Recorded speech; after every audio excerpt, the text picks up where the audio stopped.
L'estate è iniziata da una settimana e sta già bastonando in modo terribile Venezia e provincia, con temperature massime che superano di una decina di gradi le medie del periodo. L'ondata è iniziata lunedì con un'escalation di giornate torride e nottate infuocate che stanno mettendo a dura prova nervi e salute dei veneziani.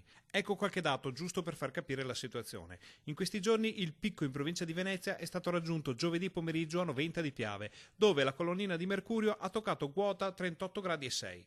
A Cavarzere c'erano 38 gradi e mezzo e quasi ovunque le apparecchiature dell'ARPAV hanno registrato temperature superiori ai 36 gradi e mezzo. A Venezia non sono mai stati superati i 35 gradi, ma nel capoluogo la temperatura percepita è stata molto più alta a causa dell'umidità e dell'assenza di vento. Il problema è che da quasi un mese le temperature notturne non scendono più sotto i 20 gradi, con picchi di 28 gradi e oltre, e gli edifici non riescono quindi a rilasciare nell'ambiente il calore accumulato durante il giorno. Il risultato di questa situazione è un'estrema sofferenza per l'organismo umano, tanto che lunedì è stato registrato al pronto soccorso dell'Angelo di Mestre il maggior afflusso del periodo.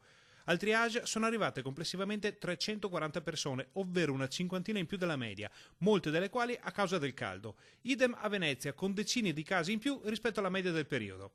Dall'ULSS 3 confermano che le conseguenze del caldo si stanno facendo sentire in particolare sugli anziani e su coloro che hanno già patologie pregresse. I medici in pronto soccorso si trovano a gestire persone che vedono aggravare dal caldo problemi cardiaci e di pressione, ma anche di insufficienza renale, malattie del fegato, malattie polmonari e cerebrovascolari. Anche i disturbi psichici sono resi più difficili da gestire dal caldo di queste ore. Più che problemi psichici, invece, potrebbero avere problemi di digestione i protagonisti di questo simpatico video girato in laguna, dove i piaceri della balneazione e quelli di una bella grigliata vanno a braccetto per combattere la calura. Magari non rinfresca, ma almeno fa sorridere.